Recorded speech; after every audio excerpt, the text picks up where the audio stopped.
You're listening to the Round the Blind podcast with Ben and Lima. Thanks for tuning in. Be sure to hit subscribe for more content. Now let's get started.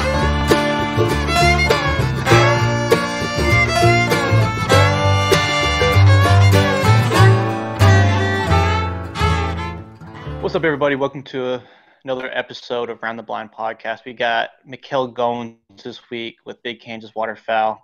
He's going to talk to us a little bit about Central Flyway and hunting. He guides up all the way up to Canada, follows him down to Kansas and whatnot. So we're going to talk a little bit about him, about guiding, just birds in general, and how probably talk a little bit about how COVID is going to affect this season too. Because before we start recording, talk about how the borders closed off to Canada. So we'll touch on that for you guys too. So, Mikal, what's going on? Oh, nothing much, man. Just living it up in old good Western Kentucky right now. That's right. Wishing I was hunting. But yeah, nothing much. Just watching it. It seems like it's rained every day for the past week. So, man, same here. Mm-hmm. It's a little bit different over here on the coast, but it's like it'll be sunshine all day, and then like 5 o'clock will roll around, and they'll just dump for like an hour. So I don't know if it's the same way back home or not. Well, that's the funny thing about it. It's like the weatherman's the only person I know that can be wrong with their job 7 days a week and still get promoted. Yeah. And none of that. So if you want to kick us off, just tell us about how you got into waterfowl or how you got into guiding in general too.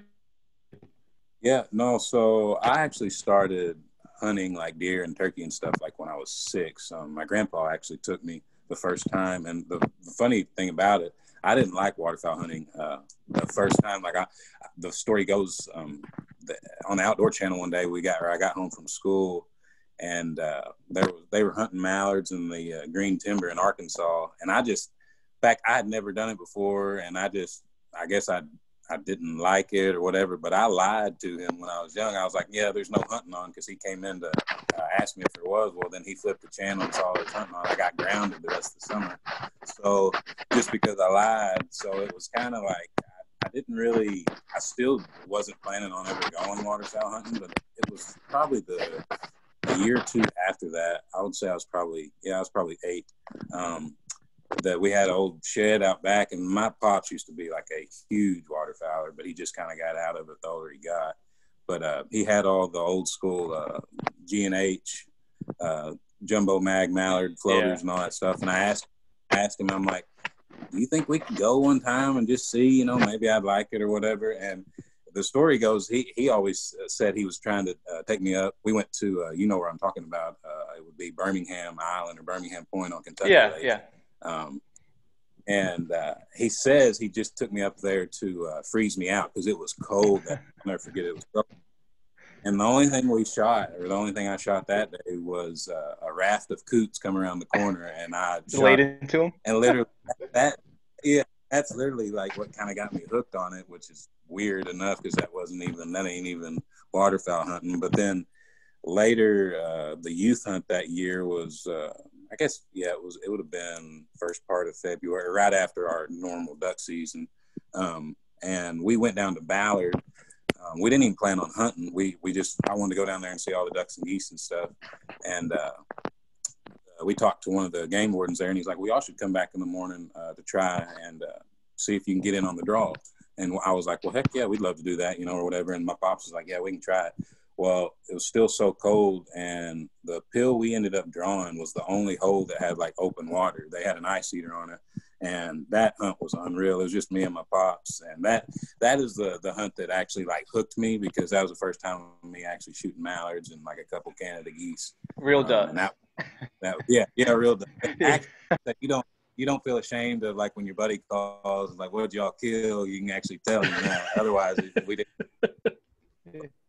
Yeah, that's I would say when I was 8 or 9, and then my obsession with it and just passion, I guess you could say, just grew every year from just going more and more. And like I mainly started hunting the big lakes back when they were, I would say, still somewhat decent, but they weren't even nothing like how they were back before our time. Right.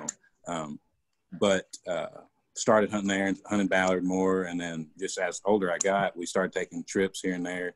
My first Spreading trip, out. yeah. Yeah. My first trip was to North Dakota. We went there when I was in high school. That was fun. We just freelanced, and then we started hunting snows in Missouri and different places. But yeah, it gradually, my desire to do it kept going more and more until it was, Which is I guess, crazy to hear, because in high school, like, if people knew you, they knew like how, like, they knew you for always being out on the water and killing ducks and just for the love of like hunting ducks. yeah. So that's pretty funny to hear.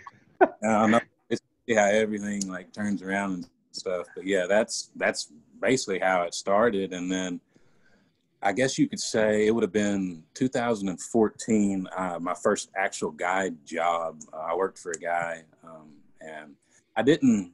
My thing is, I like if I'm going to do something, I want it to be very professional. And with that, not to say that this wasn't a professional deal, but there was some things that I thought should be different. And a guy that was working with him at the time, Andy Sutcliffe, who is my business partner now for our snow goose operation. We talked afterwards and we're like, why couldn't we do this? Like, why can't we take the chance and actually go ahead and try to do this?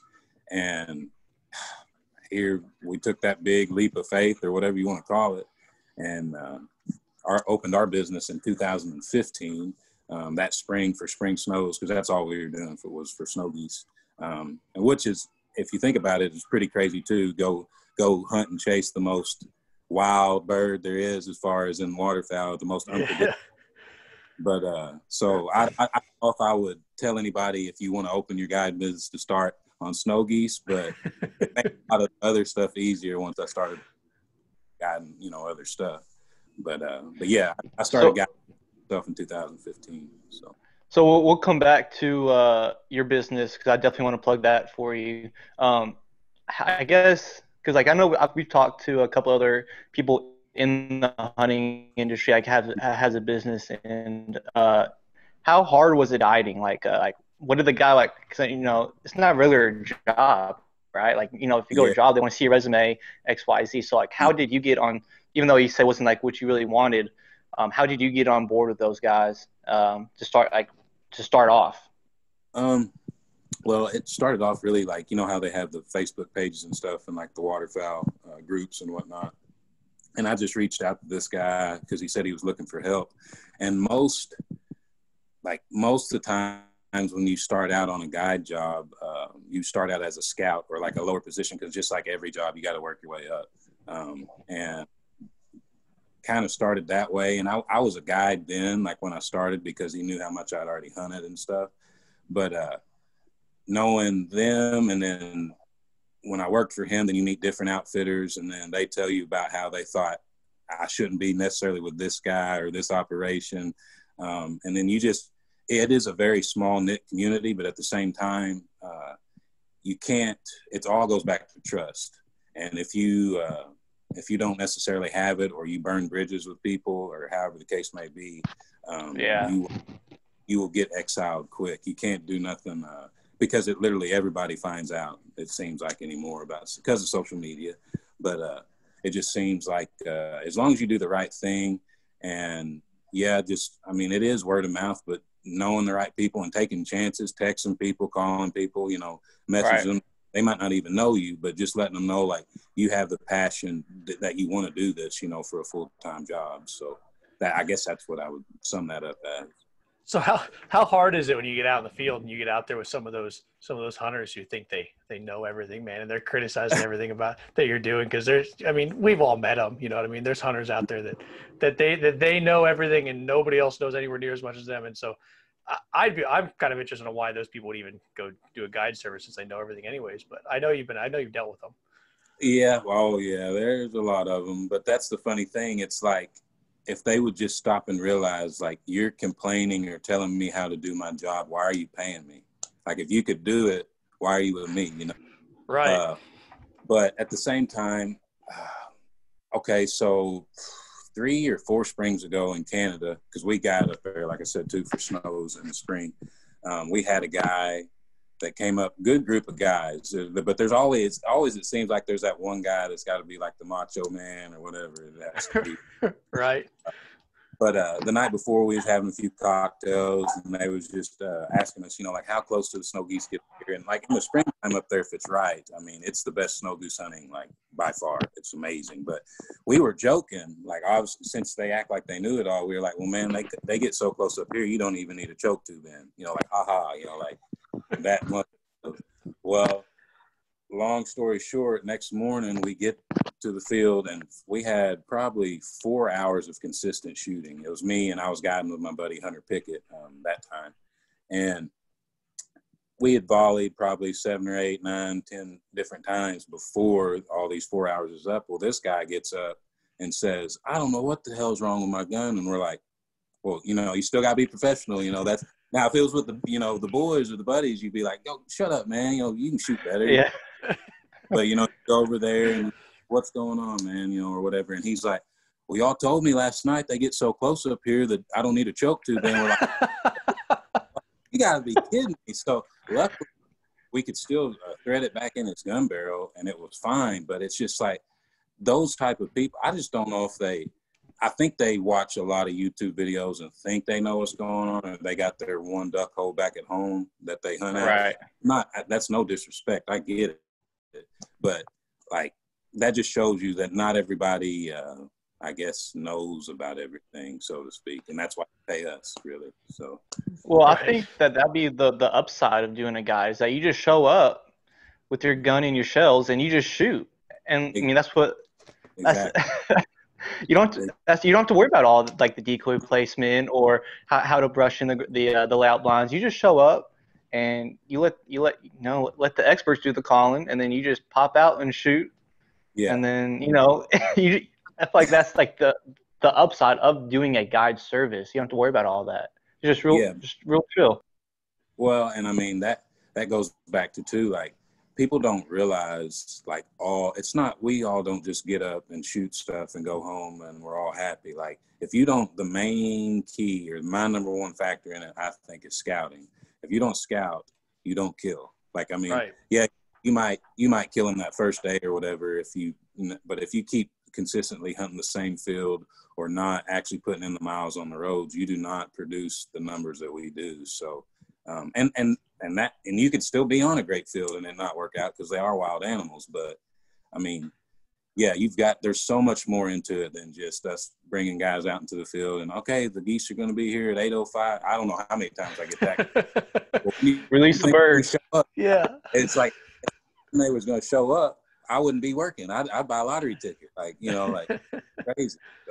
So how hard? I mean, do you guys have land that you guys own, that you operate on, that you just try to scout out that land, or do you have to rely on local farmers to try to get permission from them? Yeah. So in Canada, you actually can't buy land. It's actually what we have, or we buy it on zones, and you still have to get permission from the farmers then. But as far as that goes, yeah, you can't. It's not like leasing down here in the States. But now, so out in Kansas, though, we do have different like duck holes or duck leases that we do manage and lease and stuff. But still, even out there, we still got to get permission on a bunch of stuff. I would say the Midwest, it's getting worse and worse every year, but it's not like down here as far as so many private duck clubs. You know what I mean? Like there's not really that much opportunity down here unless you got money or something to get in on something. I don't think so anymore. Maybe it was 20 years ago, 30 years ago, but it just seems like everybody and their brothers got their duck hole, or you got to pay $7,000 for one pit for 60 days. Yeah. I don't know if you've hunted the East Coast much or any, but I think it's 10 times worse than what it is back home when it comes to impoundments and leases. I mean, some guys down here in South Carolina, they're paying like upwards of $25,000 just for a pit, and they're shooting mainly tame birds. Yeah, it's either tame mallards and they'll get like ringnecks coming in and landing with like the tame mallards. So I mean, the further you get east, like unless you're up in like Maryland and stuff like that, but like the actual like southern states, it's rough. Yeah. Well, we do have quite a few clients come from like North Carolina and South Carolina. Yeah. That hunt out there with us, and after they come, they're like, "Well, no wonder we pay this or that." It's like, yeah, because if it all works out in a 3-day or 5-day trip, you killed more in those 3 or 5 days than you would back home. And they're actually the ducks you want, you know, or geese. So what does it look like when you're preparing a hunt for your clients? You know, how do you typically go about it? Because I'm sure there's a whole process behind it. Because I mean, no one's going to come out and pay, you know, the amount of money that you pay for a guide just to see you at, you know, 5:30 in the morning, walk out at the field and sit down with you. You know, there's going to be more that goes into it. So what all goes into how you guys treat your clients, how you prepare for the hunt? Yeah, so that goes back to, like I said, I like to be very professional. And I will say when I started doing all this, I'm not the biggest people person. And that's something that even if you got to, I don't want to say fake it, but if you got to get out of your comfort zone, you need to, because it just, at the end of the day, being nicer and stuff and all that helps. But as far as it goes, like up in Canada, so we'll have team meetings or guide meetings every night, like, because we scout in the evenings, obviously. And when clients will be there at the lodge, and where we stay in Canada is completely separate from the lodge, because we still do like to have our time alone after we got to do this, you know, talk to them every night. But we'll get a game plan going and try to figure out, you know, okay, if it's a group of 6 or a group of 8, what field we think could get them killed out the best. And then going from there, you know, let's say before we even talk to the clients, we could be like, well, it's supposed to rain tonight, you know, so should we go set up tonight or get stuff there, or it might rain at 5, or should we not even set up yet? I mean, there's all different factors. And even getting to the fields sometimes, especially in Canada, the roads up there are awful. But that goes into it. The weather, you know, trying to predict how we're going to set up. Should we set up on edge rows as far as like an A-frame blinds, or should we use layouts?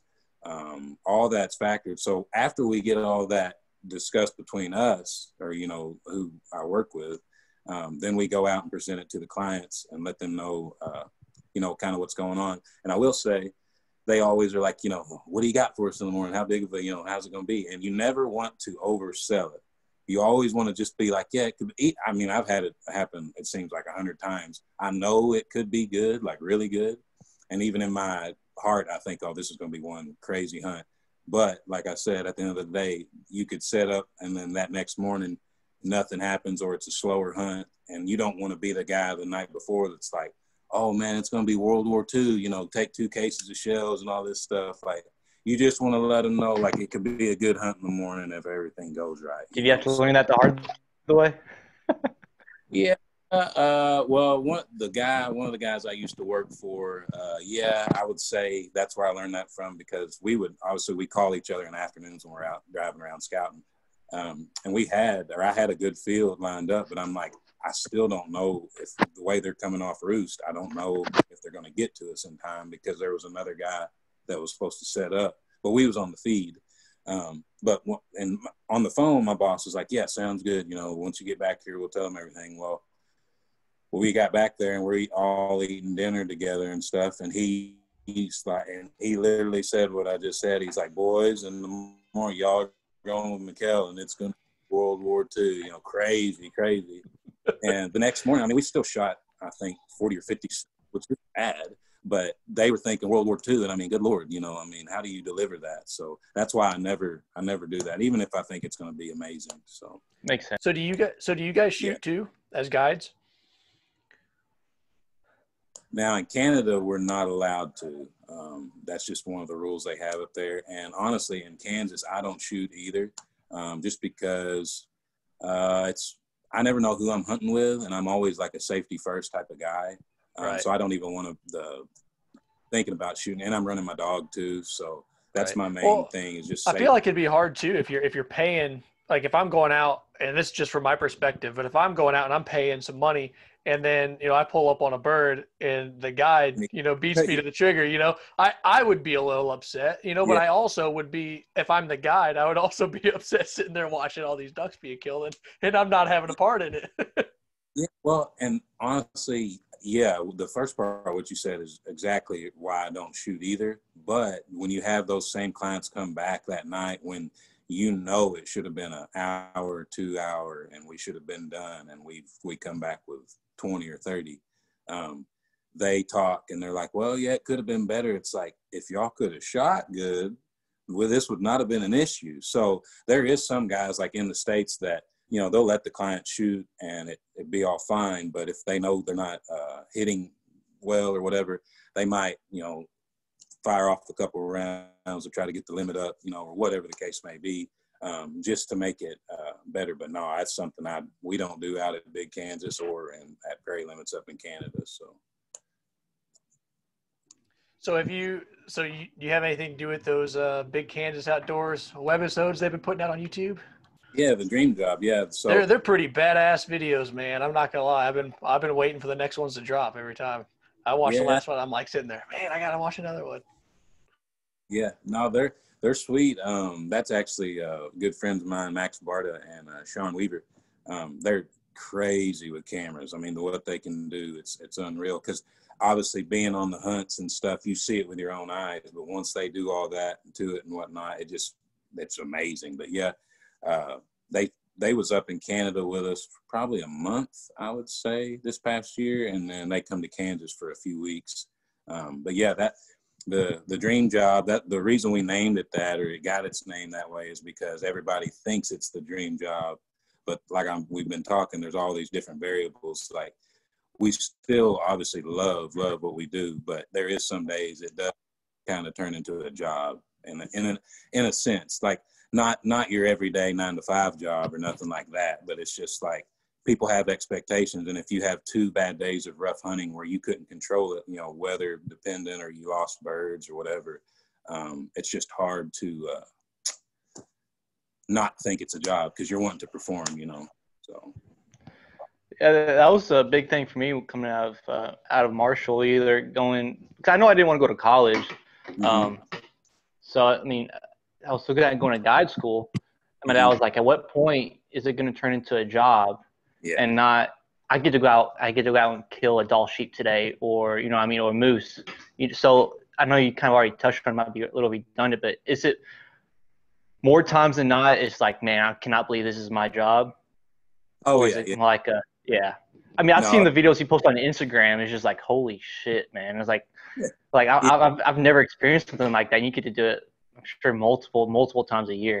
Yeah, well, that's what I've told my pops. I was like, when I was working construction, I never got up in the morning and was like, oh, I can't wait to go frame out this building. You know, like, every morning I get up, even if I don't want to get up, or it's too tired, or I'm too tired or whatever, it's like, we still could go shoot an 8-man limit of lessers today, or ducks. And I mean, who don't want to do that, you know? But I would say, if you don't have that drive or passion to do it, or it really starts to become a job, I would say you definitely need to find something else, because you don't want it to turn into like that at all, you know? So your company, do you guys have like a Facebook page, or like what's the name of your all's outfitter?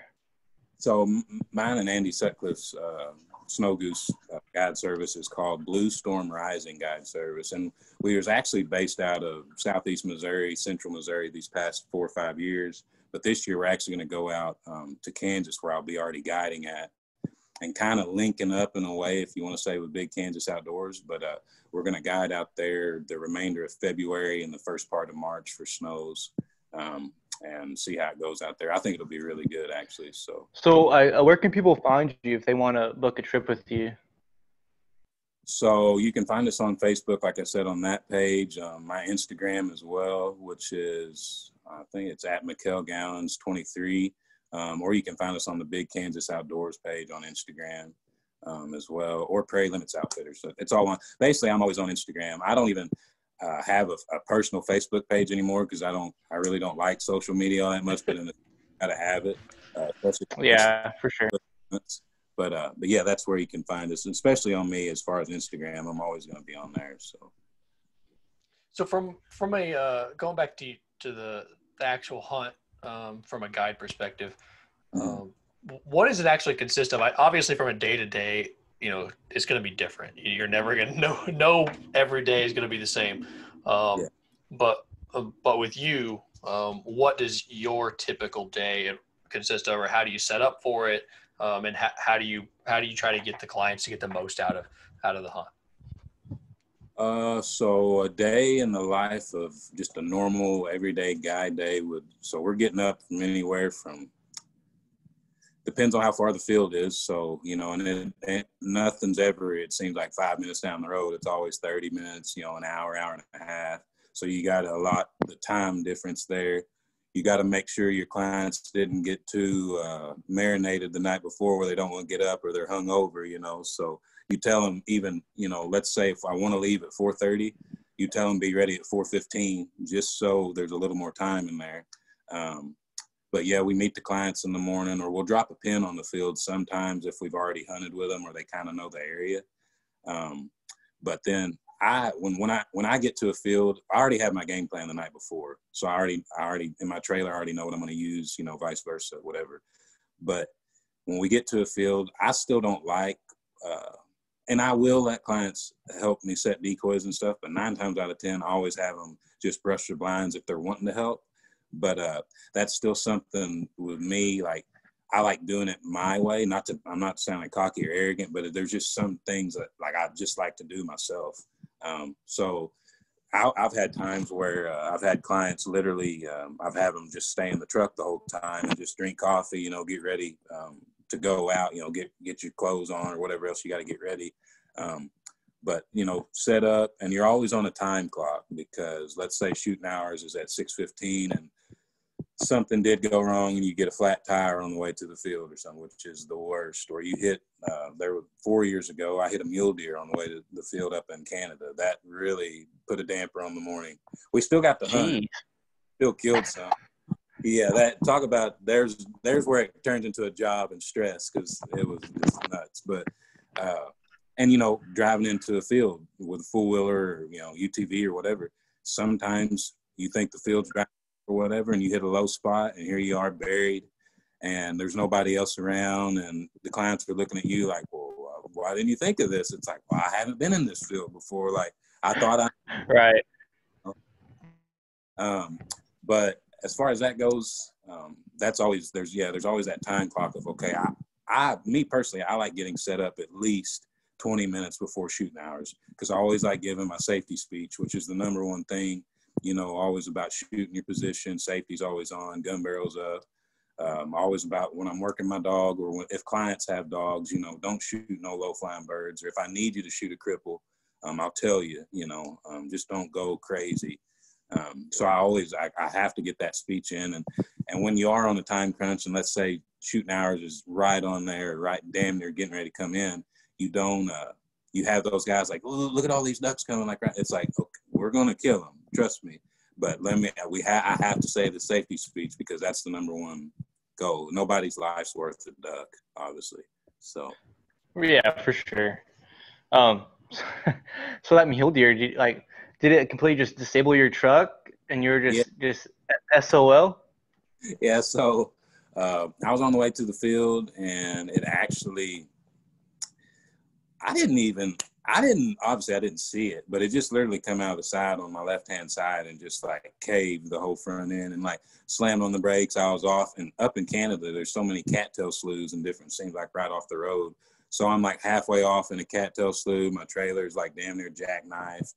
It was a bad deal. And then the clients were like, well, you think we'll still be able to make it to the field? I'm like, I'm not really thinking about that right now. Like, I can tell you, yeah, we'll get to the field, but we were still able to, but then you got to think there like, okay, now my truck, I got to go get it fixed. I can use a different one right now, but you're up in Canada. It's not like every 10 minutes or something, there's a Walmart or something like there is here in the States. Like there's that stuff's not as readily available, So yeah, that wasn't a good morning. I don't even think about that much anymore. That's in the past. So yeah, I don't blame you at all, man. So with your snows, do you follow them down? Like you start in Canada and you follow them all, and you just follow the migration?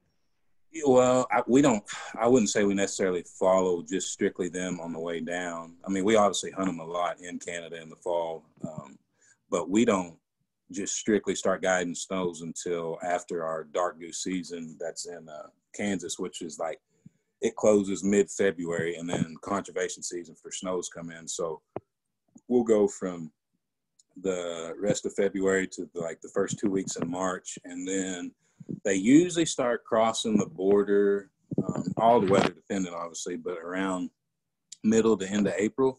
And so that we're usually booked like a solid month from middle of April or last week in April to the first couple weeks in May.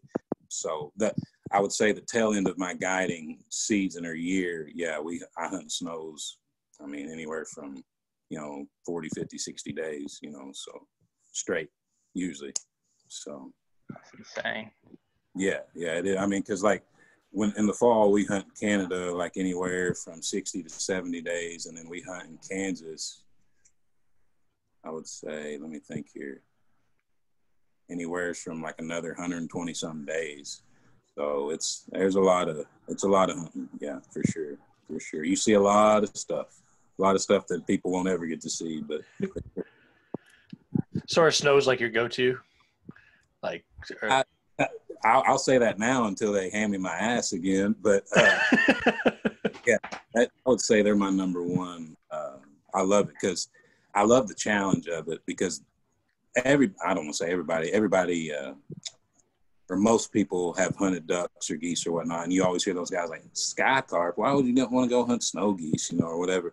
It's like, I get it because they are hard to hunt. But when you have a spin drop out on you or one of those tornadoes and they actually do it, there's nothing better. I mean, there isn't. And you can't even hear yourself think when it's going. Yeah. And that's what I was talking about when it's not a job. Like, I still catch myself at times, and after doing it for I don't know how many years now, just hunting snows, but my left leg will literally be like twitching. I'm talking bad when they're like doing it over top of us, and it's like that's the moments you get up in the morning and strive for sure. Yeah, man. It's been about 8 years since I've hunted snow geese. So since I grew up in Illinois, and we used to hunt snow geese as, we're like 16, 17-year-olds. We get out on some farmer's field. I mean, we did pretty good, but nowadays my buddies back home, they destroy them, and I just wish, if I was still there right now, and we had the knowledge of learning, for 8 years, the amount of birds that we could kill. But yeah, I mean, like you said, there's nothing like a tornado coming down on you, and I love duck hunting. I mean, there's still nothing like a tornado coming down on you, man. And I was talking with my buddies the other day, there's still nothing like sitting there, let's say, obviously duck hunting all morning, but let's say if it slows down a little bit and it's sunshine, wind blowing either north or south, and you hear, we always say he's telling on himself, but you hear a greenhead, out of nowhere, just sun, and you hear that zzz, zzz, and you're like, oh God, where's that? That's the same, I get the same jitters then, because you're just like, oh goodness, where could he be? Yeah, I love it. So we're talking about snows, geese in general. What are some so whenever I see snow geese spread, it's just they have 300, 400 decoys out, whether it's silhouettes or full bodies or the socks. So if someone just want to do a freelance or DIY snow goose hunt, they're looking at getting decoys, what would you recommend? Do they really need that big, huge spread, or could they get away with 40 or 50 or something along those numbers? Me personally, I don't at all. Obviously, if you're where they want to be, obviously you don't need as many decoys. But in the States, I would still say having numbers, we still try to run numbers even on feeds and stuff. The most decoys we've ever set out for snows, which would have been up in central Missouri, a feed, we put out 2,500 one morning. Well, we started Holy shit. Yeah, it was wild. We took aerial videos of it and stuff just because we was like, I don't know if we're going to keep doing this one. But as far as cost efficient for do it yourself or whatever, I would say obviously for snows would be the socks. A lot of guys are going back to laying in white suits, with backboards and whatnot, where you don't necessarily have to spend the big bucks on layout blinds or different stuff. A lot of guys I don't want to give up too much stuff, but as far as hunting A-frames and edge hiding, that seems to be a bigger thing now. But And I know in Canada, you don't necessarily need as many snow goose decoys, it seems like, up there, just because of the way they act and the time of the year and just kind of how they're programmed, you know. But I would say for Canada goose decoys, now the big thing is, and for do-it-yourself people, I would say definitely the silhouettes are back. And not like they ever left, but, you know, everything goes in trends and comes back around. But Right. as far as like being mobile, not necessarily, you know, because not everybody can have an enclosed trailer. You know, just you could put 20, 30, 40 dozen Canada silhouettes, a couple robo ducks, and some, if you wanted to use duck decoys with them, and that could all fit in the back of your truck, you know, and it'd be fine. So I would definitely say, if you're going to do it yourself, to use silhouettes until you either get comfortable enough to want to spend more money on full bodies and stuff. But like I said, at the end of the day, if you're where they want to be, you don't necessarily need all the high-end stuff. Now, I'm not saying your decoys still need to look good, obviously, but the myth that you can't kill you know, geese with silhouettes, or you can't kill them with socks or whatever, that's, yeah, you can. It happens a lot. So Yeah. So I don't. The guy we had on last week, his name was Colby Starstone. I don't know if you had a chance to listen to that one yet. He hunts a lot in the Pacific Flyway. He says you can kill like, I think, 7 birds out there. So he was talking about the limits in Canada. I was wondering if you can kind of clear that up. Like, what are the limits in Canada vice the States, if you know off the top of your head? yeah, so it's more liberal up there. So you can kill 8 ducks and 8 dark geese up there. And I think in the fall it's either 15 or 20 snows. But on your 8 ducks, it could be all 8 mallards. Like, you know, and down here it's normally, you know, either 4 mallards, or I think Maryland and them went to 2 this year because of Yeah, it went to 2, man. It's a the little whole ridiculous. East Coast. Yeah. So sorry to interrupt here, but this kind of bothers me a lot. You're talking about going down to the mallard, the most populated duck in North America, and you're taking it down to a 2 limit. Mallards, or black ducks and pintail, are both 2, you know, on the East Coast. So you're telling me the mallard population is as low as both black duck and pintail population. It really bothers me, and it really, really upsets me a lot. But What do you know, Ben? You don't have a PhD in front of your name. You don't know anything. Yeah. Right. Well, I don't understand it either. I mean, especially when you can still kill 8 in Canada. Like, maybe back that off to, you know, and I don't want them to, but I know and you can only kill 4 pintails as of now up in Canada. So that's a challenging thing when every duck is still brown in September and you're having all these groups of ducks come in. Like, we'll let our clients shoot the first couple groups of ducks, but then you want to definitely know what you got, because then we'll be like, well, if there's any pintails in the group, we're not going to shoot in this group, you know, or whatever, just because everything's brown that time of the year. So how does that work if you go over limit? How does that work for the guide? You know, does the guide get in a more severe punishment, or does everybody just get the same ticket? No, so I've never had it happen to me, actually, but I know some guys that it has, and obviously these situations that I know about, they already told their clients, like, hey, we're close, I'm getting the count here, don't shoot nothing. And it was those guys I told you that thought they knew everything. Yeah.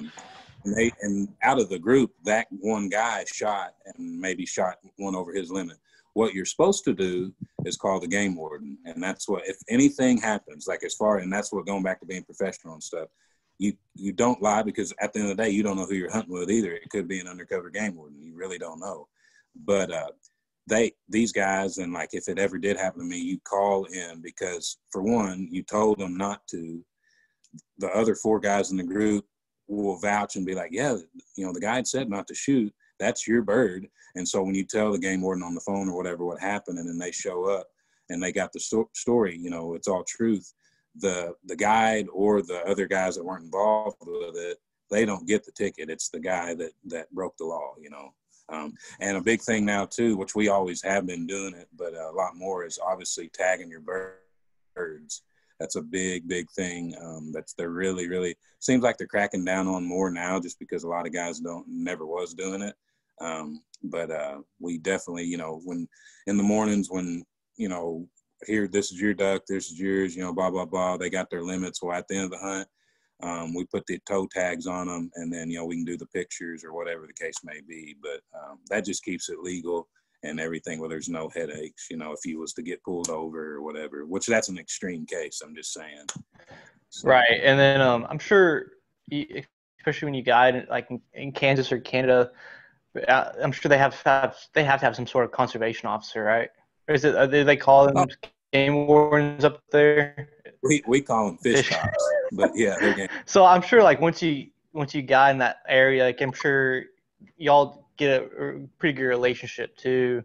And then I don't know if you do call it in, I'm sure, especially if they know you, they're like, okay. I know Mikal wouldn't do that, so. Yeah. Well, like the one game warden up there that is kind of over our area or whatnot, like he comes over and drinks coffee with us and stuff. Like it's, and that's the thing, you just got to keep a good rapport with people. And as long as you don't lie, you know, that goes back to, you know, talking about with clients or anything, there should be no issue, you know, at all. So you definitely want to stay on their good side, obviously. Yeah. Because I know some guys, not that I'm friends with them or nothing, but I know that it seems like they get checked a lot more than all of us other guys. And it's like, well, why is that? You know, like, so I don't know. So you mentioned, you know, keeping rapport with the game wardens, but when it comes to, you know, getting permission on private land, and you're probably dealing with the same farmers on a regular basis in certain areas.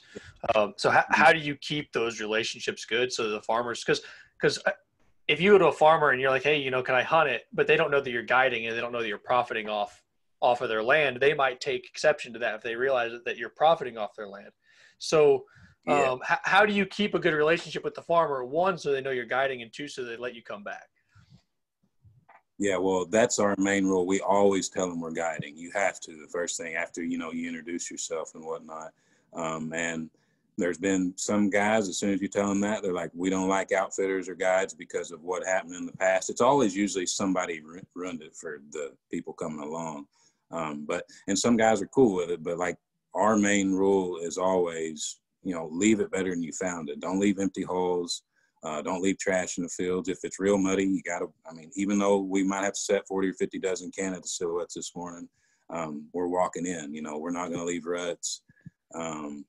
Shoot, you know, where we're not shooting at, like, say, a barn or a house. Like, everything's got to be, if you want to keep that rapport up and good with them. And two, like, I have farmers that I talk to or throughout the whole summer. Like, it's not where they just, and like, I'm actually friends with them. It's not like one of those deals where I'm just getting something off of them and they're like, oh, well, here's Mikal just calling her out at duck season. Like, I check on them like around Christmas, you know, July 4th, all that different stuff. Cause like, I'll go over sometimes and eat dinner with them just because like we hang out and we have a good time, you know? So, right. But a lot of people run it for you. I mean, just cause they don't do that stuff. So do you offer them anything? You know, like, do you offer them like a bird or, you know, a couple of birds or any kind of, you know, incentive or something as like a thank you for? Not that necessarily, never that, but we will like out in Kansas or different places out in the Midwest, there's like some places like want you to do or some farmers like a day rate. So it could be anywhere from, you know, $25 or $50 up to $100, like per client, like a gun, you know, gun fee. So if you had 4 clients that morning and it was $50 a head, well, you're looking at, you give that farmer, if y'all agreed on it, you're giving him $200 after that day of hunt. You're still making your money, you know, and everything, but it's just keeping him happy and whatever the case, or some of them don't want to be paid and they're like, well, just get me a bottle of whiskey or something, you know, or whatever. Like, and those are the ones that usually I'm going over and having dinner with and stuff. Right. But yeah, so, but not everybody wants to be paid, you know. I mean, some people just want the ducks and geese out of their fields, you know. So. And I know a lot of times too that like if you just say, if you need fences rewired, if you help out around the property, I'm sure that'd be a little bit more incentive to say, you know what, I'll get some free labor and they get to kill some ducks out of my field. So it's like a win-win too. Yeah, for sure. Like I've helped one farmer up in Canada before put his cows back in that got out, from a down fence, just little stuff like that, which is big to them, obviously, but just Yeah, for going. sure. It's their livelihood. Yeah, no doubt. So yeah, you just want to keep a good rapport at all times. So I know you got your own business, you and your buddy. Is there any plans of you guys expanding, buying your own little plots, or you just content where you're at right now? I'm never content with anything. I always want to keep, I guess, striving to do better. But I mean, one day I want it to be where I don't necessarily have to go out every day in the cold and rain and stuff. I want guys to work for me. Yeah. Not to say that I hunt, but that's kind of the I guess you would say end goal. But at the same time, I'm still going to hunt every day. I say that now, but I would still probably be out there every day hunting. But yeah, no, we're still just striving to get bigger and bigger. I mean, I'm never content in what I'm doing at all. So I would say, yeah, definitely just trying to keep moving the goalpost. So. Yeah, for sure. So going back to guiding a little bit. So I know me and my dad were talking about going with hunting with you next year. So say we go and we spend 3 days out there. We kill pheasants. We kill geese. We kill ducks. At the end of it, we're going to tip you, right? So how do you come up with the guide fee, I guess? Is that determined off the price of the hunt, or is it based on Mikal does, or how does that work? Well, I guess that kind of goes back to the person the client is. Like, and I don't mean that in a bad way.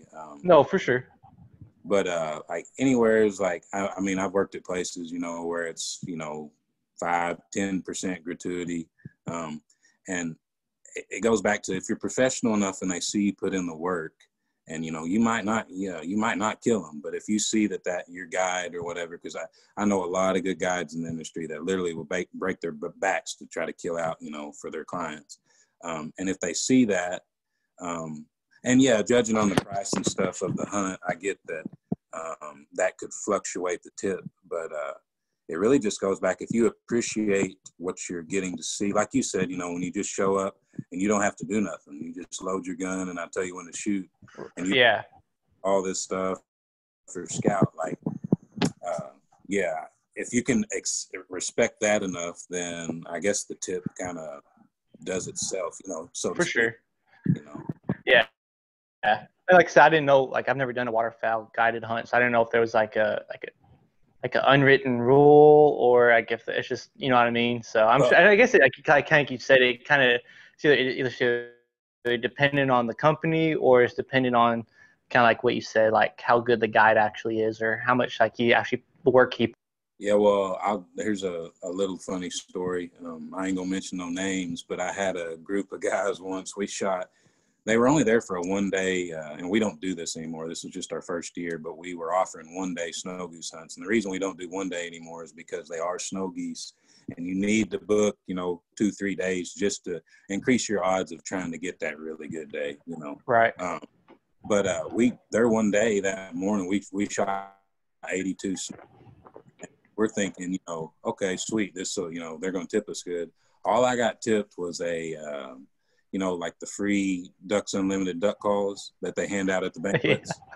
That's what I'm not kidding. Like, and when he gave it to me, it's almost like, don't even give me nothing, man. Like, this is like a slap in the face. Like, you just killed 82 snow, and you gave me a $5 duck call. Like, yeah, that was, I'll never get it. So, you still have it? No, I do not. That is, but as soon as I got in the truck to go back to the hotel that day, it's in a ditch somewhere in Missouri. So I don't. But. Everyone's like those little $5 like the little Buck Gardner calls you got from Gander Mountain during like the kid days or whatever. Yeah, it was like, don't even like buy me a hamburger or something. Right. Something I can use. You not see my lanyard of calls I already have? Yeah, so yeah. So he must have thought you needed a better call. It must be what it was. He must have thought there was some kind of issue with the birds coming in. Right.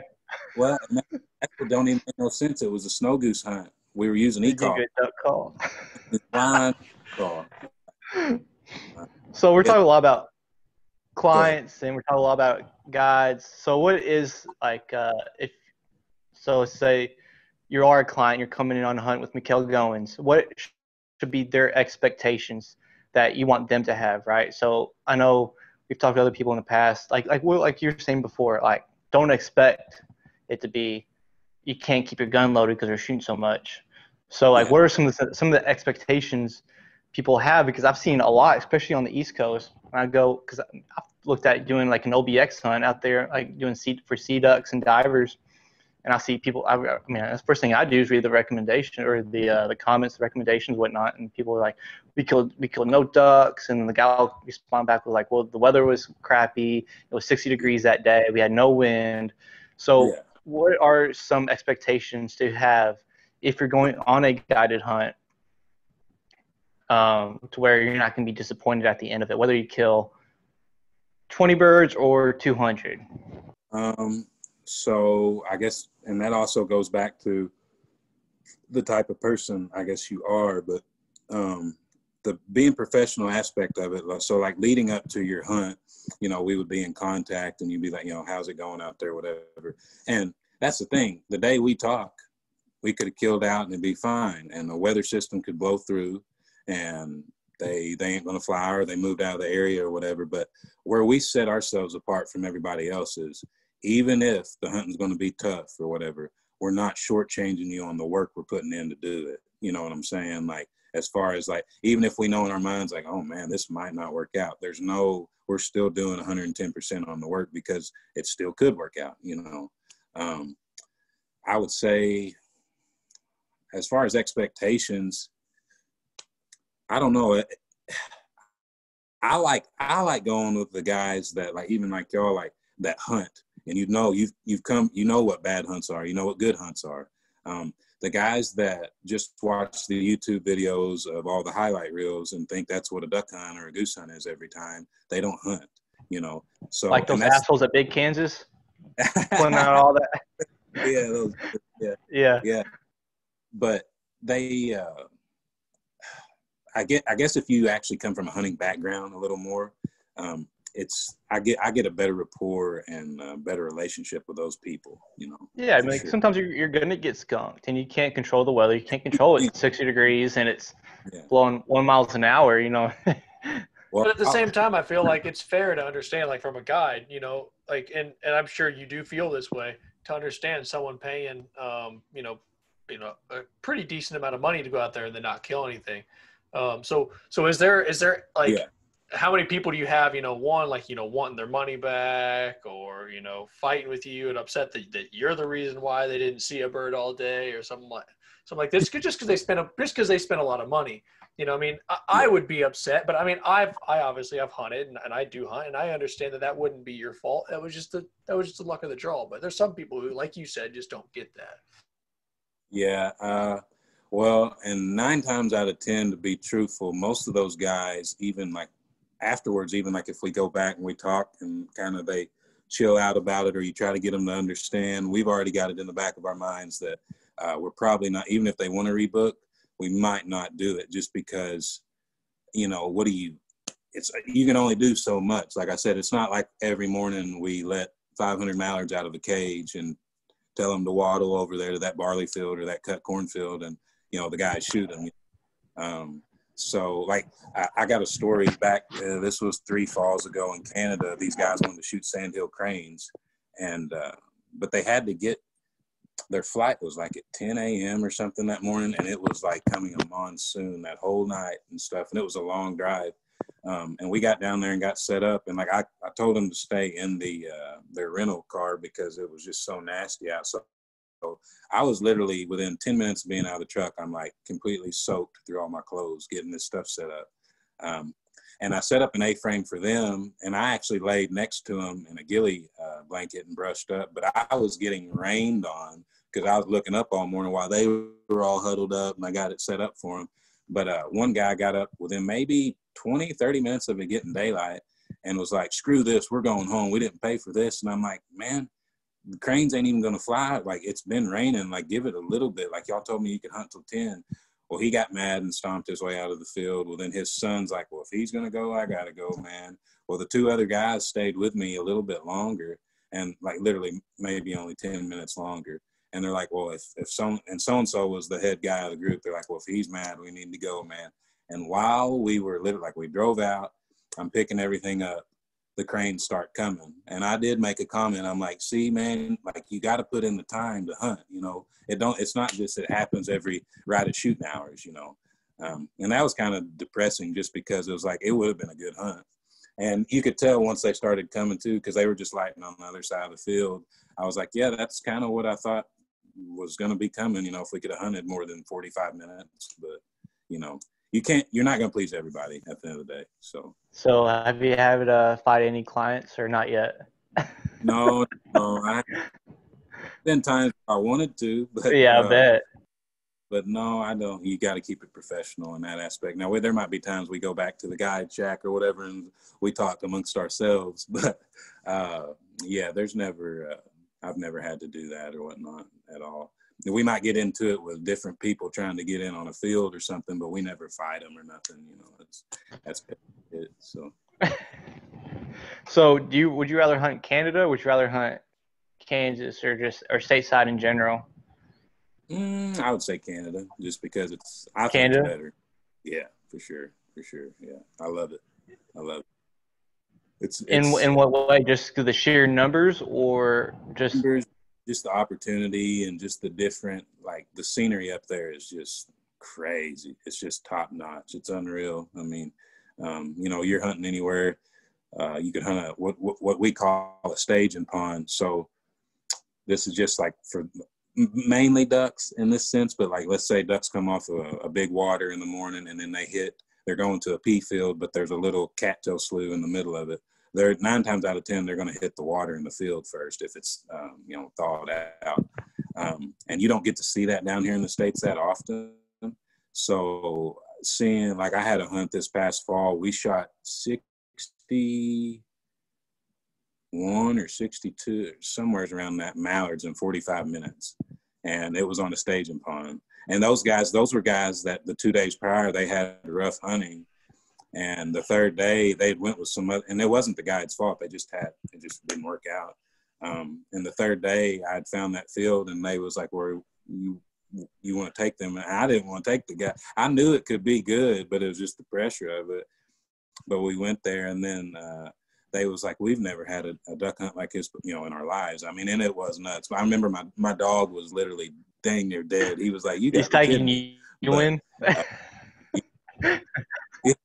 Yeah. So, but yeah, it's a lot of different, like, scenery and stuff up there, and it just seems like the hunting's better, you know. Not as much pressure either, obviously.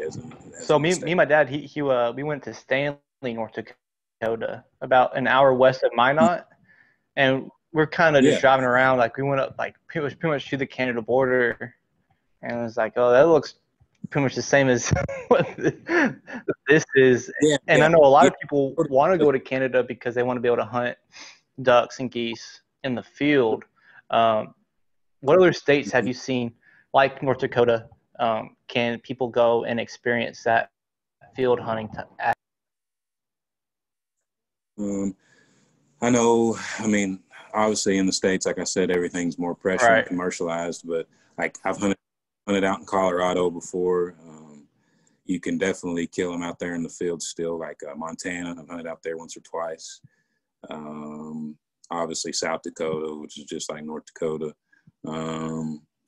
Even sometimes they like to dry feed down here in Illinois if you can get it, if it gets cold enough and stuff, like over by Reelfoot and stuff. But still, that's still having a pit, you know, and just taking your chances 60 days. Right. So, but yeah, they still dry feed a lot more. Like, a great place, like if anybody's ever wanting to shoot sandhill cranes or little geese, or like little geese, or we like to call them lessers or whatever, is in Texas. We go down there. We actually have a few days off at the start of the new year, and we go down there with Final Descent Guide Service, which is my buddy's guide service, Hunter Pickett. He works for him. and they hunt a lot of fields and stuff. Like we hunted I think it was a cotton field one morning for cranes, like crazy. Like, oh, I never thought I'd be hunting a cotton. Yeah, Damn. yeah. But it's every place I've hunted, there's that own little bit of that makes it different, right? To where I feel like if you hunt and experience all that stuff, you would love to do it, for sure. So. Yeah, man. So what do you do for like the off season? I know there's a lot going on, obviously during hunting season, but do you do like fishing guiding, or do you just hang out, wait until the next waterfowl season? Yeah. So back to me being not the biggest people person, after guiding for 7 or 8 months and trying to entertain people at all hours, I kind of just stick to myself in the summer times. Like I still mow yards and stuff and still make money and whatnot, but I don't work for nobody in the summertime because I just kind of like to have that time to myself, really, my own schedule, so to speak. So. Cool. Yeah, man, I don't blame you, especially after like dealing with those random strangers like day in and day out. Like I said, I'm sure a lot of them are cool, but again, like you're gonna get those guys in, like those assholes sprinkled in throughout the season. And after you just want to go like after a duck season or a goose season, you want to go hibernate for a couple months. I mean, I get not have to sort out who shot what bird and settle down the arguments, and then have to. and two, like, I mean, I love all the guys I work with and stuff, but you got to think these are, you're living with in anywhere from 4 to 5 grown men for 5, 6, 7 months out of the year. And there's days like, well, I'll come in and this is just my own like personality and stuff, like, and I won't even be mad at nobody, but like, I just go in my room. I want to like decompress, like just be by myself, like me and my dog, just and drink a cocktail or something. Like that's how I kind of get away from it a little bit while I'm guiding too. So do you ever take days just to hunt right by yourself, or, not guide? Not necessarily. I mean, like we do have, obviously days off, and people are like, well, do y'all still hunt those days? Yeah, sometimes, but sometimes I don't, honestly. I just would rather, and we still scout on them days, but I'd rather just, maybe sleep in an extra hour, sometimes or something, or, just not have the pressure of going out and hunting, when you've done it for the past 5 months, 6 months, so. Yeah, I don't blame you at all. So how long have you been at Big Kansas? Well, last year was my first full year there. And then I worked at Prairie Limits that past spring. That's how Prairie Limits and Big, that's where, because with Ben Webster, that's who I worked with at both. And Big Kansas is his operation. And then we work together at the Prairie Limits. He's in on that as well. But I've been working for them now. This will be year 2 for me there. So how do you like it? It's a pretty sweet place, man. Yeah. Ben's a really good dude. And like when we've been talking about this whole. Yeah, you too, bro. Yeah. But going back to being truthful and what people tell you, and like really genuine people, like, because let's just be honest, the waterfowl industry is very cutthroat, and people might tell you one thing and go do another, and that's just with bosses and work in general. But Ben's always been truthful to his word, and he's never done nothing that to make me upset or not want to be there working. So, it's a good place for sure. So I know you said Big Kansas and Prairie Limits are kind of ran by the same people. What sets Big Kansas? What sets Big Kansas aside from other outfitters that you work for, or just other people in general? For one, like I said, being truthful. 2, we do everything in our power to get you those limits or get killed out or whatever the case may be. Communication with clients leading up to your hunt and whatnot, that's big. Another outfitter I used to work for, he gave clients one morning the directions to the field on a napkin. That goes back to being very unprofessional. Not cool, Yeah. Like it's 2020 now. I think I was in 2016, but it's like we have phones, man. Like drop them a pin, do something, call them. Get with the times. Don't. So because you should have seen the look on their faces because we were setting up in the field and something happened. He was supposed to bring him to the field, and something happened with his rig or his car. So he wrote that down on the napkin. Well, they showed up late, and they're like, "Would you believe your boss gave me our directions on the napkin?" I'm like, "Yeah, actually, I would, but okay, let's make it, the best it could be." So. Yeah, and kind of go back to what you were saying. Just word of mouth is either is the best advertisement, whether they get done hunting or the worst. Yeah, absolutely. I mean, they get done hunting with you and they go back to their buddies like, man, Mikal, he worked his ass off. He did everything he could to get us. But not limited out every day, but he did what he could, like in his power, to get us on birds and give us the best situation to kill birds. And whether that's, I mean, especially when you have your own company or just your namesake. And if you're working for a guy that's shady or he doesn't really care, all he cares about is money, you're still putting your name out there. And like you said, like it's a very small community, especially for like waterfowl guides. So I mean, it's the power of social media. It's pretty quick to get either a good reputation or a very bad one. Yeah, I mean, it's as easy as you just saying that the first thing you do is you look up, the reviews of what other people did when they were with the guide, and then you're saying the guide responds and he says what was going on that day, but that determines whether or not you're going to go with that individual. So, like, I mean, I've never gone with a guide. I've always freelanced everything. But if I did, that's the first thing I would do is find out information about them, because I don't want to go out there with somebody who might not know what they're doing and just wants to make money off them, because I know there's those people out there. But yeah, a lot of people. They don't last long, but there is quite a few of them still. Seems like more and more every year, really. So, but I think, I guess one positive of COVID and stuff, or this happening now, I'm not saying nothing it's positive, but I think it's going to weed out some of the lower, just the money hungry type guys. You know what I mean? So how does COVID affect your upcoming season? Right now, it ain't looking too good. Like I said, it don't look like we're going to Canada. Right now, the border's still closed till the 21st of this month, and they've just been doing 30-day increments. So after they more than likely will do this next one, then it's a wrap. We won't be going this fall. And then hopefully nothing will happen here for Kansas season. I think we're still going to be raring to go and everything, but the way it seems like every day something crazy happens again or whatever, you just don't know. But as far as the hunting in the States, and something we've tried to tell our clients now too a bunch, is try to go ahead and get your non-resident license and stuff now, because I remember when this all happened, it was right before kind of turkey season.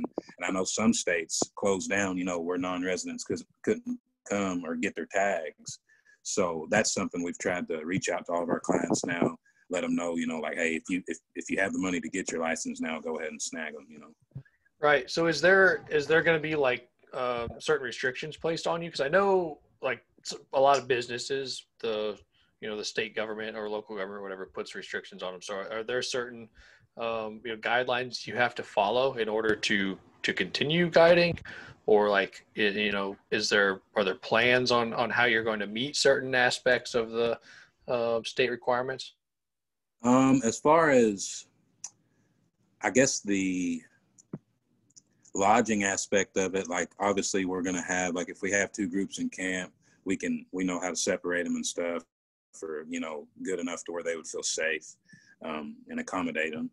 But as far as hunting goes, I mean, I haven't heard nothing like this. I actually did see something a while back over in Aberdeen, which is across the ocean and stuff, where they shoot those gray leg geese and stuff.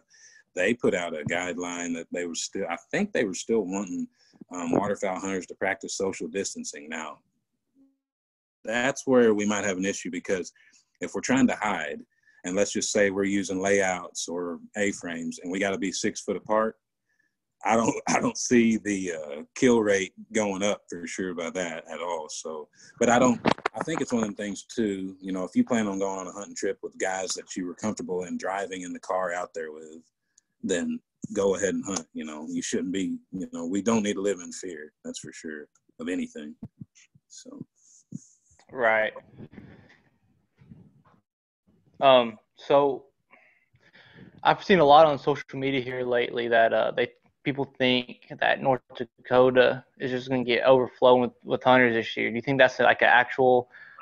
Do you think that's a realistic expectation, or do you think that's just kind of just smoke and mirrors at this point? Because again, I mean, when I'm pretty sure Nodak's season comes in beginning of October, right, or around that time frame. Yeah, they're early season's in right now. Actually, we was going to go up and hunt, but I just didn't.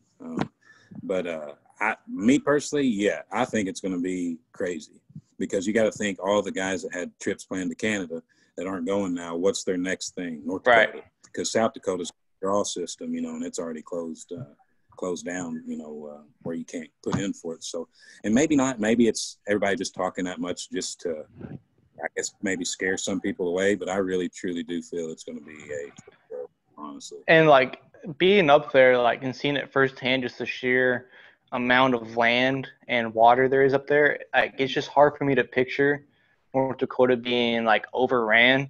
But on the other end of the spectrum, I can see farmers after this season seeing like, you know what, I'm not doing this anymore, because not everyone's going to be courteous, not everyone's going to be respectful. And you're going to have that yahoo who comes in and gets bogged down, and he knows he shouldn't be driving through the field, and he's rutting everything up. So I could definitely see that being a possibility after this season, is that a lot of farmers saying no more. Yeah. Well, I even remember like the first year I went to North Dakota, which was back in high school, the amount of posted signs I seen back then compared to when I went here recently, it's definitely increasing, and they used to have, I'm pretty sure they used to have that one rule where if it wasn't posted, which we still tried to get permission, but if it wasn't posted, it's still that way. Yeah, you could still hunt it, but I just feel like, and deer hunting there is becoming bigger and thing too, and you start messing. It's a massive deer up there. Yeah, you start messing with people's deer. I don't know. I don't think it's going to be a good year there, and I might be wrong, so I don't know, but. I know mule deer is huge up there too. I know when my dad worked up there, the guy said he could hunt anything he wanted, but he couldn't hunt the coulees for mule deer. That's the one thing that he couldn't hunt, because he had several pictures of 200+ inch mule deer on that guy's property, and the guy was out of hunting for several years. And my dad showed him like trail cam pictures. And next day he bought him like a double bull blind, new Hoyt. For sure. So, with your company, have you seen a lot of a decline in reservations due to COVID, or is it still kind of too early to tell? I don't want to shoot myself in the foot, but I would say so. There's a lot of guys. Especially with the snow goose deal, we're not going to be doing that till mid-February, like I said. So a lot of guys are on the fence. Like a lot of guys are on the fence. Like literally, like have the group ready to go, but it's not even like the fact of coming to hunt with us because COVID's going on. It's like they don't know if their job might get closed down again, or they might get laid off, or might get relieved from whatever the case may be. We've definitely saw a big. I would say influx and a bunch of that for right now for sure. So. Yeah, I believe it, man. These are crazy times. They're uncertain times with all this going on. But like you said, there's really no reason to live in fear. I mean, if college was starting to open back up, they're on campus. College football is already opened up. So I got one last question for you. Let's say someone comes out and hunts, and let's say I come out and hunt with you next year, right? And I shoot my spec, right? I want to get it mounted. Do you guys have taxidermists there in the lodge where you guys would recommend someone to go to, or is that like are you guys allowed to do that just in case it comes back all jacked up and they're like, well, Mikal told me to take him to this guy or XYZ? Yeah, no, we don't have like taxidermists like that stay in the lodge or nothing. But like, I would recommend you to guys that's done work for me on like mounts that I've done, because they haven't, done me wrong. But then that's still your choice, obviously, if you want to go with that or whatnot. But Yeah. And then let's say I shoot one there, I need it shipped. Do you know I mean, I should have asked the taxidermist this last week, but I forgot. Do you know like the process or like the price it'll cost it to ship like a mallard or a It's goose or anything like that? expensive. Oh, I'm sure. yeah, I do know, like, as far as when you're crossing state lines, or like if you want to bring one back across the border in Canada, there's forms and stuff you got to fill out to where you're legal and whatnot. But as far as the fees to ship and whatnot, I really couldn't tell you on that. I'm not Yeah, for sure. That's fine. Ben, you got anything for Mr. Mikal before he goes? Yeah, man, I'm just appreciative you came on here. Spent Yeah, your time absolutely. talking to us. It's been fun, man. It's been a blast. So anybody listening, go ahead, check out Big Kansas Outdoors. Check out Mikal Gowins. So we really appreciate him coming out here. So your Instagram is at MIKAL or MIKAL.GOWINS. It is actually at Mikal, MIKAL, no dot, just GOWINS 23. So I got you. And if someone want to book a hunt through Big Kansas, they can contact you directly if they want to book with you, right? Yeah, they can contact me, or you can contact Ben Webster.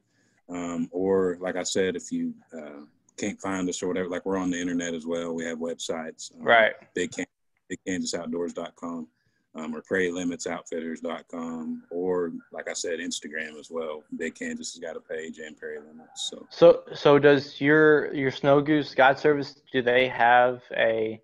Yeah, we have a website and a Facebook page as well. So You want to go ahead and shout that out too? yeah, so our website is bsrguideservice.com, and then on our Facebook page is just BSR Guide Service. And you can contact me again, or my buddy Andy Sutcliffe as well. Okay. So, and he's on Facebook way more than me. Like I said, I'm not social media, but yeah, no, you can contact either of us. And if you want to, you can message me on Instagram or whatever. Yeah. And then if you message me, then I can give you my number and whatnot. So that's how that goes. So You don't want to put that out here? Awesome. yeah, no, I could put my number out here. No, man, you don't got to do that. I'm just kidding. Yeah, everything will be linked in the description, so you're good, man. All right, good deal. Well, hey, I really appreciate y'all having me on, for sure. Absolutely, man. It's good to talk to you again. It's been quite a while. Getting old, man. We're getting old. I know, really. Man. It's crazy. I know. I turned 25 last weekend. I'm like, what the hell is going on? 3 years. Well, I'm 2.5 years now from 30. Like, yeah, it's I don't like it. Right? So don't like it. It seems like every day time flies by more and more. So just got to live in the moment, I guess. Absolutely, man. Is there anything else, any last tidbits of information or shout outs you want to give before? Yeah, I'll give a couple shout outs, like, just to some genuine guys like in the industry. For one, Jonathan Olson, he, if anybody want to go on a snow goose hunt in Arkansas, you would go. His business is called Snow Addictions Guide Service, and I would say, #1 premier outfitter in Arkansas, hands down. I mean, he knows exactly what he's doing with snow geese. I would say I need to shout him out for sure, because he's definitely helped me out a lot. Good friend. I actually just went to his wedding a couple weeks ago in North Dakota. My buddy Andy Sutcliffe, great guy as well. Ben Webster. Let's see who else. I know I'm missing people. But my pops. You're gonna get some angry texts after this comes out, like, "Hey, man, how come I didn't get a shout out?" No. If I'm missing anybody, yeah. Like I said, I talked about Hunter Pickett as well. He's a great guy too. Yeah.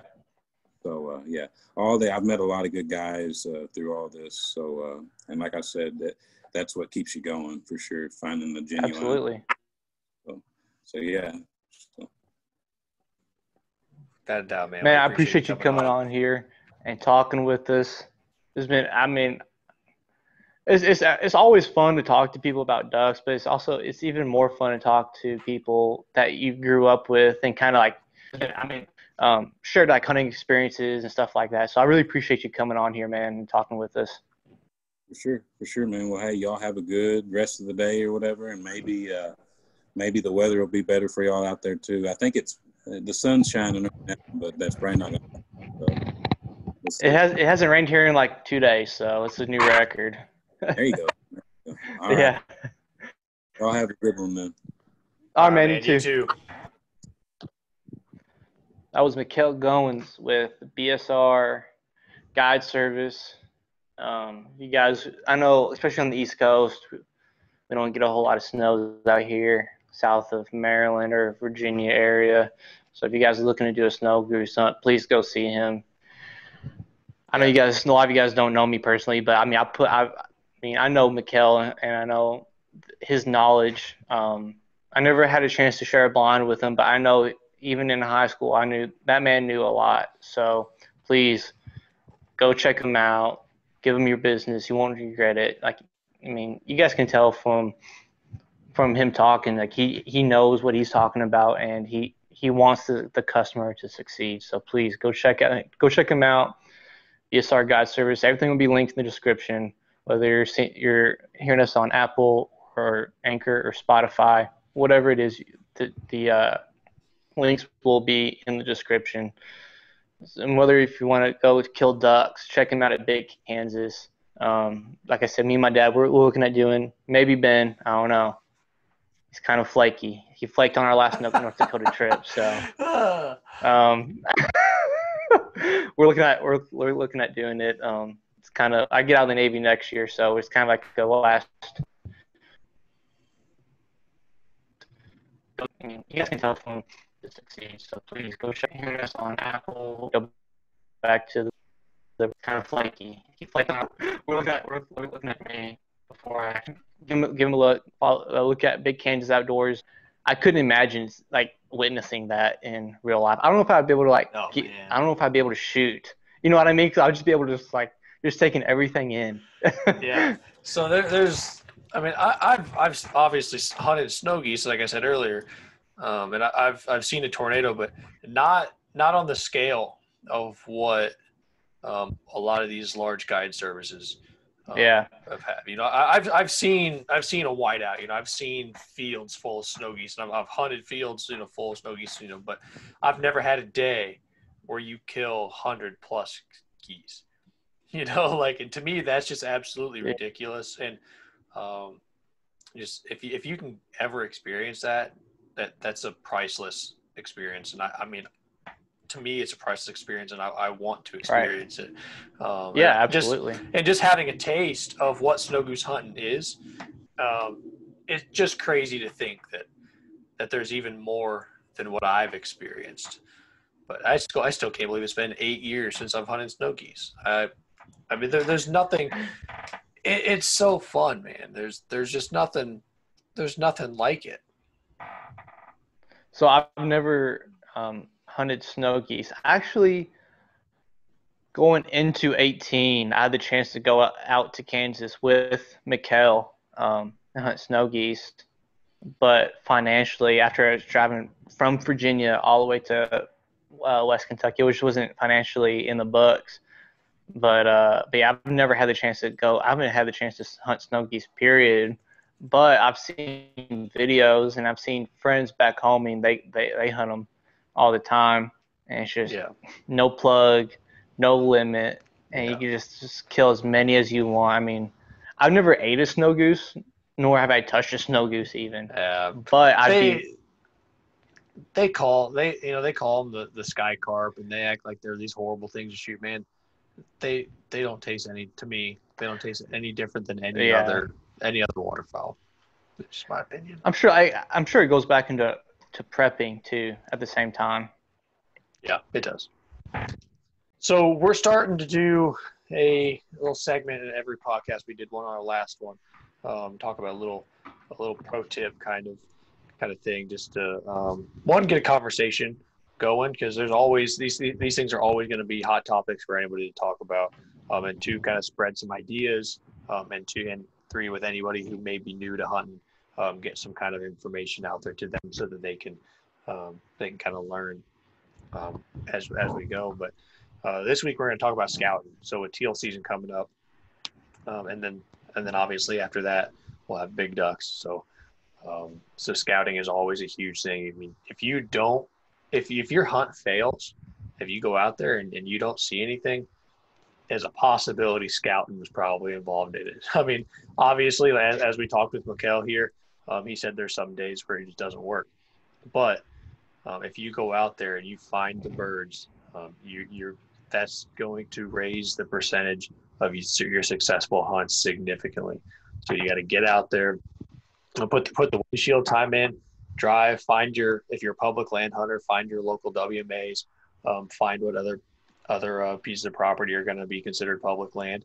Go out there, give them a glance over with your with Google Maps. Look at what waterways they have. Look at what ponds, creeks, lakes. Even if they have dry fields, if that place allows you to hunt dry fields, go out there, put in the time, and just driving through it ain't gonna do nothing for you. You've got to go there, get out of your truck, walk, get a layout of the land, see what it looks like, look at some areas that you might think might be ducky. There's obviously a lot more that goes into it than just saying the area is ducky.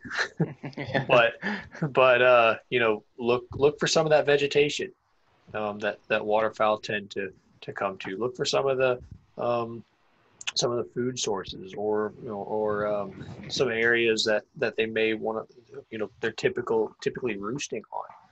And all that stuff can be found on, Ducks Unlimited has information on that. Delta has information on all that. There's YouTube videos on what kind of vegetation you're looking for and all that stuff. So we won't get into that too much, but some kind of stuff that step-by-step processes within scouting is kind of what we're going to cover. But another thing too is, Google Maps is your best friend. Right. You should be on that before you even put the boat in the water or get in the truck. And another thing is too, I know this would be big help on the East Coast. Find public water near impoundments, because them ducks are already going there as is. Maybe you can cut them off one morning, be set up in the right spot where they want to be. I know a lot of times the impoundment shoot only get shot at on Saturdays. So if you find a spot for them to go to, once they go there, they get shot at. Or if you cut them off, like I said, if you can cut them off, outside of impoundment is a good spot to either cut off ducks or be a place where they're seeking refuge. So it's another thing to think of. Yeah, just know the patterns. Waterfowl are creatures of habit. They're right. going to follow a pattern until something stops them from following that pattern. So if you can find maybe, hey, they're feeding in this field in the morning, and then after they feed in that field, they're going and they're loafing in this pond. And after they loaf in this pond, they're going back out to a different field to feed. And after they feed in that field, they're going back to this spot to roost. That's typically what a waterfowl, what a day in waterfowl is going to look like. But you got to find those places. You got to find what time they're doing. You got to find when they're going to be there. You can't say, hey, I saw 150 mallards sitting on this pond, at 7:30 in the morning one day, and then go hunt it at 2:00 in the afternoon, and then wonder why the birds aren't there. You've got to understand what they're doing and why they're doing it, and then you use that to your advantage.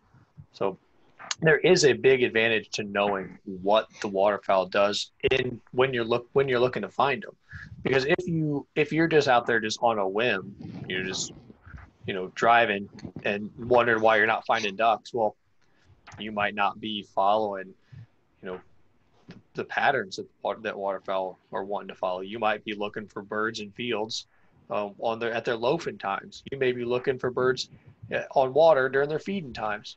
So it's just important to know what they do and when they do it. And for a loyal listener, you've listened to the Matt Townsend one where he said, bring binoculars. That's a big thing. Bring binoculars. Bring a spotting scope. Don't just don't blow through them. Don't blow through a raft of birds in your boat. I mean, if you see birds, just kind of drift or set anchor, whatever. Just let them be. Man. Watch them. Yep. Listen. I mean, that's another thing that I've said back earlier in the podcast too. Is just listen. Yeah. I mean, that's the best way. I mean, you don't obviously you can learn a lot on YouTube, but you can learn a lot more if you listen to especially local birds and how they talk. Because I mean, like you were saying in that episode too, killing stagnant birds is really hard.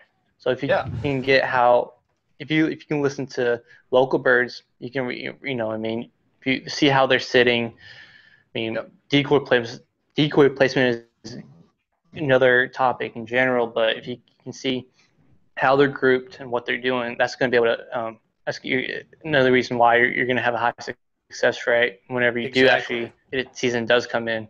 Yep. So scouting, I mean, as Levi said, scouting doesn't always just tell you where the birds are. It tells you what they're doing, how they're doing it, and it tells you how to hunt them. If you see birds are sitting in a certain pattern on the water, that's the pattern your decoys need to be in.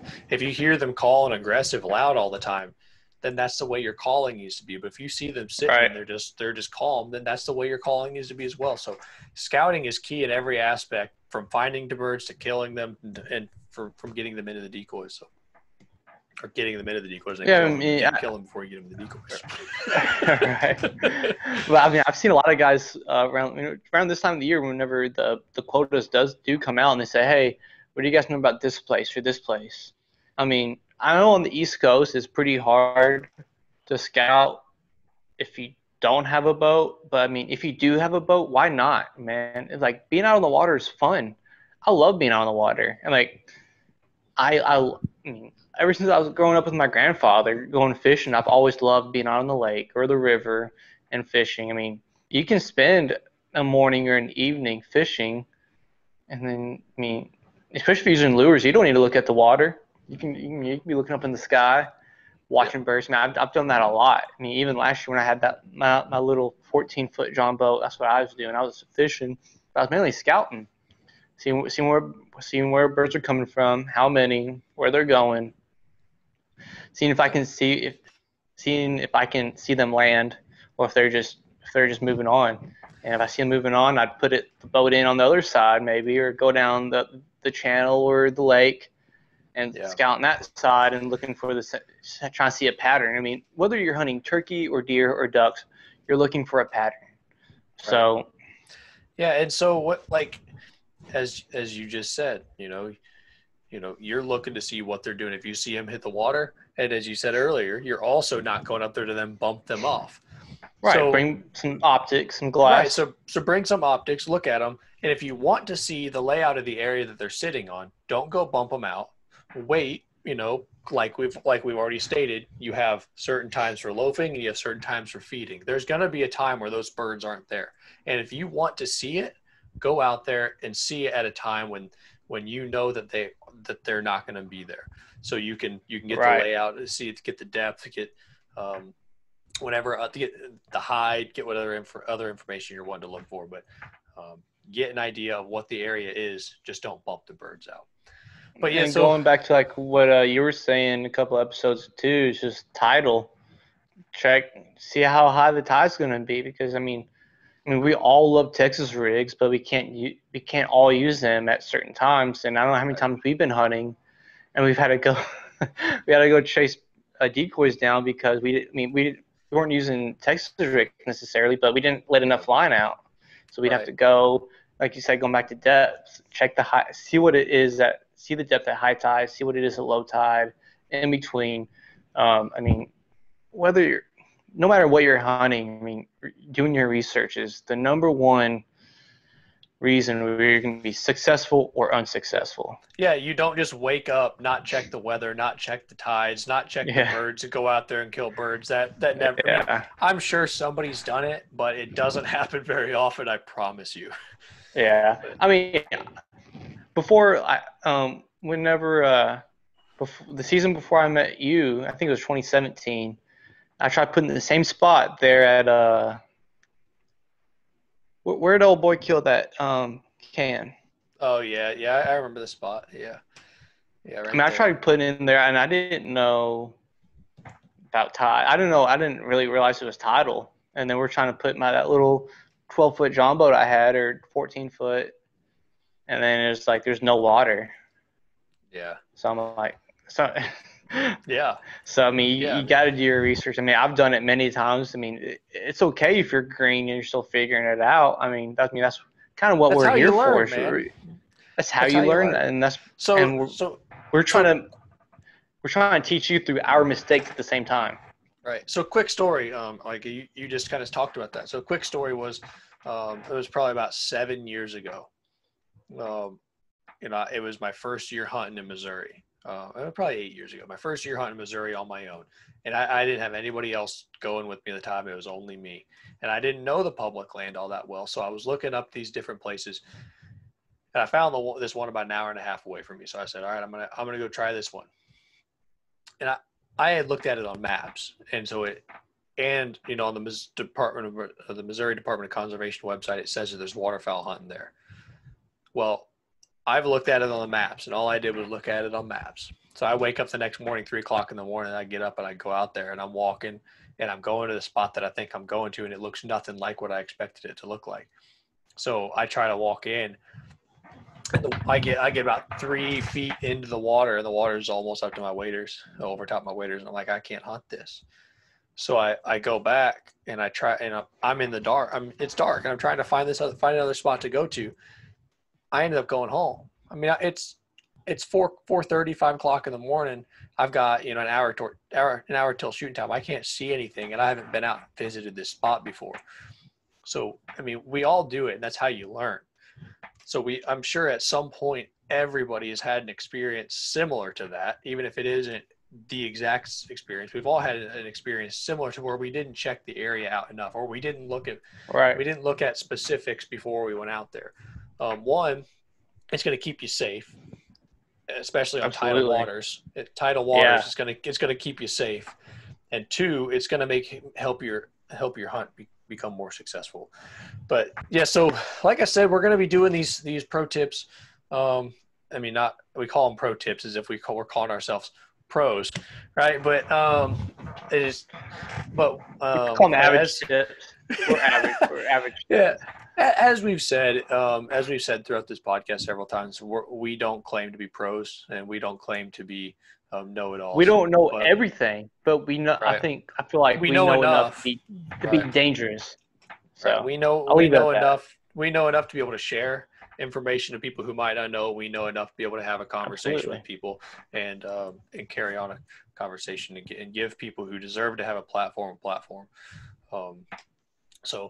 But we're going to be doing these every show, and so as we've said before, we're doing 2 shows a week. We're going to start doing one with a guest and one with just with ourselves. So if you don't enjoy listening to us, I'm sorry. We're going to be doing one a week. We're going to see high numbers on the guests and like low numbers for us. Which I wouldn't want to listen to us either. But so like we do every week, we shout out our Facebook page, Round the Blind Podcast Facebook page. Go ahead. Yep. Like it, follow it, be active. We're creeping up on 400. We're creeping up. I wish.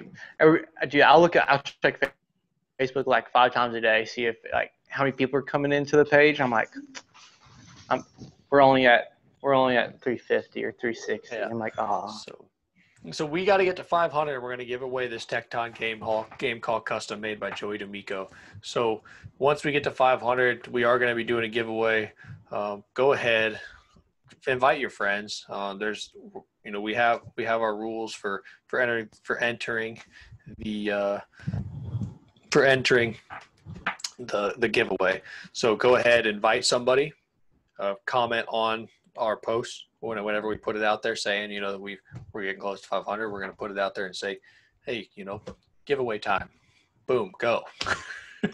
Make sure you like and follow us too. You have to like and follow us to be able to. You can't just come over and creep on our page and comment. Yep. So you gotta like, follow us, invite somebody, and comment.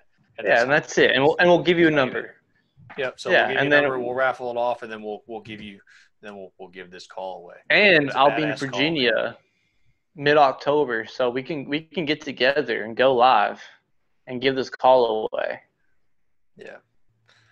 Yeah. It's a badass call. It's a badass call. Ideally, that'd be like the time frame be perfect, right? Yep. I mean, the numbers kind of match up. I'll be in South Hill. You know where that's at? South Hill, Virginia? No, but I can find it. It's past Emporia. Oh yeah, I know where that's at. Yeah. Yeah, it's out there. So if we're even close. If we have 500 together, we can go live. We can go Facebook Live for an episode just for us two.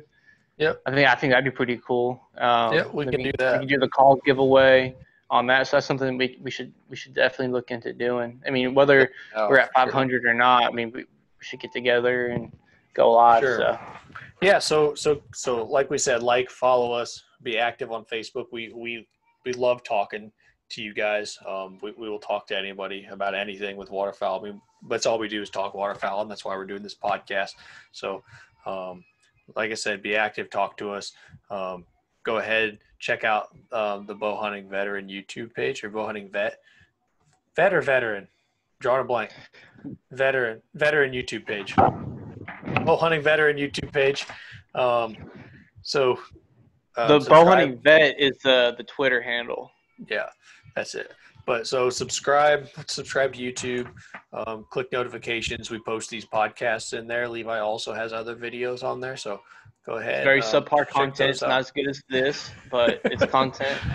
But and then obviously follow us, subscribe, whatever on your whatever your podcast site is that you use, whether it's Apple, Google, Spotify, whatever, and leave us a rating on there, whatever you think. If you think we're one quality, put one quality, but say why. Let us know why. Let us know what you think. Tell us, a little bit what you would like better, and reach out to us. Talk to us about it. Also, I have an Instagram, Benji1189. Levi has an Instagram. It's at Collins All the Shots, and then there's the bow hunting vet Twitter. And then I have at Benji1189 Twitter as well. So you guys, there's multiple avenues for you guys to get in contact with us if you want to talk to us about stuff. I mean, like I said, all we do is talk waterfowl and get with us, and we will BS with you until we're blue in the face. So that's what we do. See, I like all kinds of hunting. Ben just likes waterfowl. So if you have any questions about deer, turkey, feel free to reach out to me too. I mean, Ben, you killed your first tom last year, didn't you? It was a Jake. See, dude, I knew that. I was trying to set you up. I was trying to make you look good. Look, man, I'm not gonna claim that was a good one, man. He was just at legal. Yeah, that's fair. That's all right. First turkey I ever shot, so it was a good time. But yeah, guys. So thank you for listening to the Surround the Blind podcast. Next. Like I said, we're going to start doing a guest once a week, and then we're going to have another one with us. So yeah. So stay tuned, and we got some big stuff coming up. Yeah. So you're going to leave tomorrow. So we haven't got a guest lined up we kind of got through our first set of guests. We haven't really kind of set out the second set. So sorry, my dog's growling in the back, if you can hear him. So like Ben said, we're going to do the guest at the beginning, at the end of the week. So Sunday night, Monday, you'll have the guest, and then Thursday, Friday, you'll have just us. That way you have something to start. You have a good thing to start your Monday off with, right? Hearing us, and you have something good to hear to end your week, which is us. So yeah, I mean, we have, like I said before, we have no signs of stopping. We're all ahead, man. We're pedal to the metal. So I mean, we're trying to give, like we said before, we're trying to give the best content which we can to you guys. And I didn't think we'd have the following we've had already. Not at all. So, I mean, Anchor has us at like 90 something like established audience, and we're over 600 views on just Anchor, on just the podcast, not including YouTube. So I mean, it's been incredible, the support that we've had. And please, I mean, I know a lot of people showed or posted it on social media whenever Josh's episode dropped, and that's still the highest. Like, it's almost at 300 downloads on Anchor. I think it's like at 260 something. So I mean that just helps us, and it helps, you know. I mean, like what Ben says. I mean, he's not just saying give us 5 stars. Do we want a perfect rating? It actually helps our podcast, and it helps us grow. So please, be like we say every week, be active, please. If we post something saying we want your input on this, or we want your input on X, Y, Z, please give it to us. We want to hear from you guys. So. Yeah, for sure. And maybe when we go live, we can have the chat and people can ask us questions. You know what I mean? Yeah, so I don't know. We got tons of ideas, but yeah, absolutely. But yeah, guys. So this has been Around the Blind podcast. Thanks for listening.